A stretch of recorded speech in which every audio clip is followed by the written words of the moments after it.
listening to the hottest producer, 50 Hertz Beats. Hayaan mong umpisahan ko dun sa kwento kung papano nilagari ng maigi yung mga dala kong plano. Ano may mayang may sariling pag-iisip, kaya mataas yung narating sa papel kong eroplano. Entablado at palakpakan ng marami, naging gutom sa nais kong piniling manatili. Libog sa tagumpay kaya para bang mga habing hinahabi na maigi yung mga baka sakali. Di naging mapili sa nais at gusto kong puntahan, kahit hindi imbitado ay handang kantahan. Salamat sa suporta ng nasalikuran at palakpakan ng nasa aking harapan. Maibigay ko lang 100%, lahat naman siguro'y dumaan sa proseso. Habang sila sabik na magkaroon ng presyo, ako ito gutom sa sariling progreso.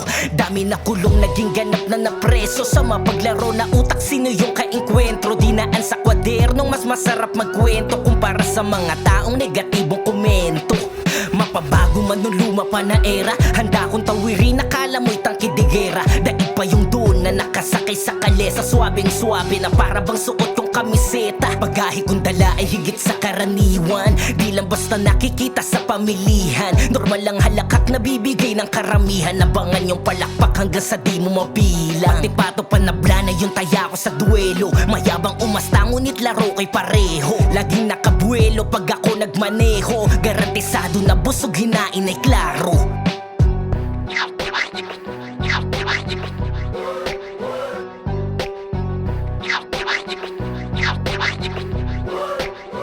Agawan na ng imahe, wasakan na rin ang titulo. Sa inyong pasabog na sinabi yung vampikulo, habang sumasabay sa uso naging tuso. Yung puso di na rin mahanap sa tigas ng bungo. Daming umani sa bunga na di naman nagtanim, silang di maganda ugaga sa gitna ng dilim. Mabigyan lang ng katiting na liwanag tong piging, daming buhayan na buraot, sarap nung ilibing. Habang kami lumalagari sa karagatan, daming nag-aas ng mayaman, mga pirata na naghahangad sa kayamanan. Handang sumalisay na para lang sa karangalan, ibang na scientificong lulong sa liriko, bulong ng kritiko. Kaya ngayon ay mas pinalakas ko lang sarili ko. Wag mo kong gagawing mekaniko ni Monico kung ayaw mong